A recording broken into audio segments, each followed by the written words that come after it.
For a supervisor, one of the challenges is that it's very time consuming. And I think particularly with the systems that we have at Glasgow for our annual progress reviews, which I think are very important and a really wonderful innovation over the past few years, but it does mean that while in the past, if you've had several students, they might be on slightly different cycles of when they're doing their research and when they're writing and therefore what you need to do for them.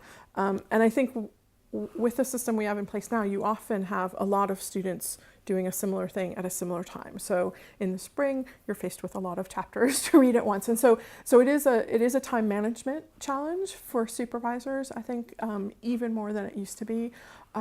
Obviously, we have different doctoral researchers doing their research at different stages of their life, but we do often have people at a particular stage in their life when they might be going through a lot of life changes. They might be buying a house for a first time or having a child, or it may be the first time they've experienced the death of a parent or a grandparent, or just a lot of real life issues. And I think as a supervisor, you're not a therapist, you're not a counselor, but you need to in some ways help that student negotiate the degree to which those issues impact upon their work, and when in fact they need to take a step back or time off or whatever it is. Recently, one of my students had a family bereavement, and the first thing I said to her is, you do what you have to do.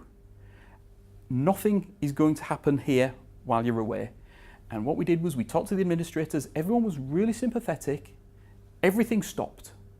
And the idea was it was picked up again when the student was ready. And although the student was still absolutely distraught because of the bereavement, I think she appreciated the fact that work was not part of that problem anymore.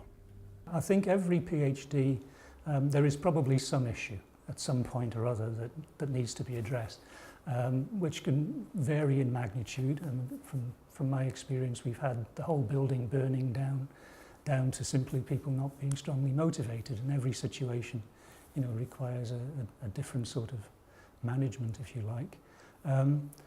One of the crucial things then is to identify the problem and try to know how to deal with it. Problems might be, for example, with the project. Maybe the project doesn't start off as simply as you hoped it would do, so the student's not gaining confidence as quickly.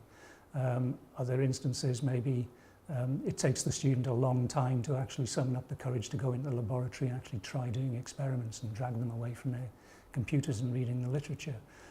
Other people, maybe it takes them a while to really get motivated and develop ownership of their project and so on. So every situation is different. How you deal with it, I think personally I like to have a very light touch to how I deal with it, and in many cases I try to solve the problem without actually the student even realizing, by trying to point them in a particular direction or encourage them to do a particular thing. So it's just really trying to identify the problem and developing a solution with a light touch initially, and then if necessary a more managerial approach of what is the problem, what is the solution, revisiting, seeing if that strategy has worked and so on. One of the other challenges that I've faced is trying to persuade a student who is having personal problems to consider stopping the clock, or even moving from full-time registration to going to part-time study, where a student has almost seen that as a sense of failing, where they're actually progressing really well, but they're slowing down because there's too many things going on in their personal life. And so in the past where that's happened, I was the second supervisor of a student, and I went with the first supervisor's suggestion that it was okay, let's carry on with the person being full-time. And I think now I look back and think I should have probably pushed for the student going part-time, as I'd sort of thought was the right way to go at the time. I had one student who was struggling for quite a long time, and I was trying to identify really what the issues were, and eventually it became evident to me that they might have some kind of learning disability. And actually I used the disability services at the university to try and identify it, and subsequently that student got a lot of support in terms of some equipment, some actual peer support and guidance with proofreading and developing arguments. So that was great because it allowed me and the student to really focus on the scientific problems and the research we were doing, rather than getting kind of stuck in really issues that are important and problematic for doing good science, but is really like holding you back from looking at the more serious scientific questions that is actually the role that a supervisor has to address in supervision. The biggest challenge I think I have is stress from the students. So they'll always start off with so much enthusiasm and say, I never get stressed. And then there's always a point in the PhD where they are. Maybe it's writing up period, or it could be before an annual review where they're having to produce a lot of work and perhaps present it in front of people they don't know.